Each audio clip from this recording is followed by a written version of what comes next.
The three pieces submitted by the Globe and Mail's Lawrence Martin are stellar examples of what columns should be: informative, entertaining, persuasive, and engaging. They provide profound insight and unique perspective on the complex issues engulfing American politics.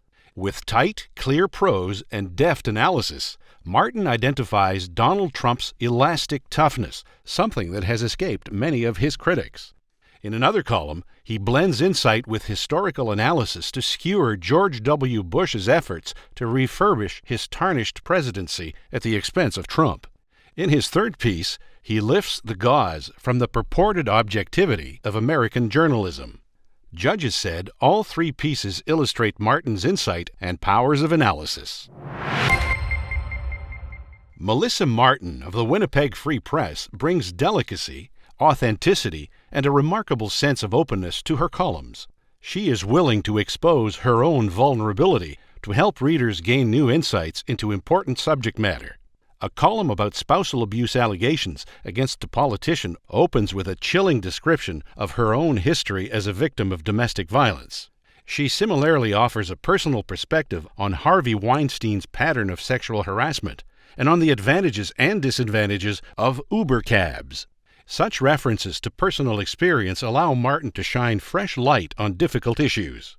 Judges described her as an artist who crafts astonishing text out of raw material, demonstrating sensitivity and seriousness, but also humor.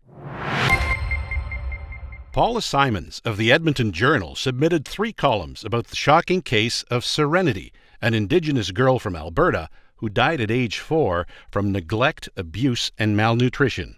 Simons demonstrates sensitivity and an abiding determination to obtain justice for the girl and her mother, who had both been abandoned and betrayed by a system that was supposed to protect them.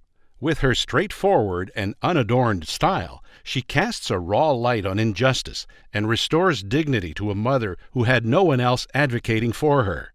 Confronted by an indifferent bureaucracy, Simons refuses to give up. She prevented authorities from turning a blind eye to the tragic fate of Serenity. Judges praised her determination and commitment.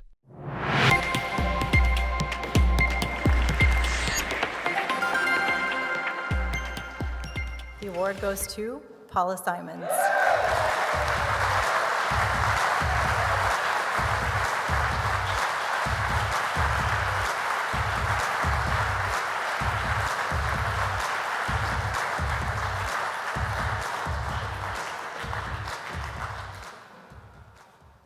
Oh my goodness.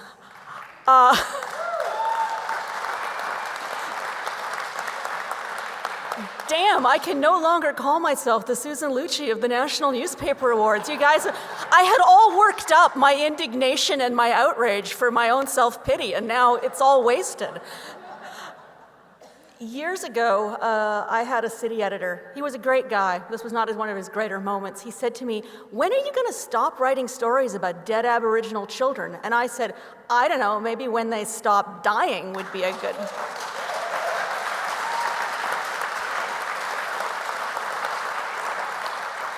I think that was about 10 years ago, and unfortunately, I've not yet been able to give up writing stories about dead Aboriginal children.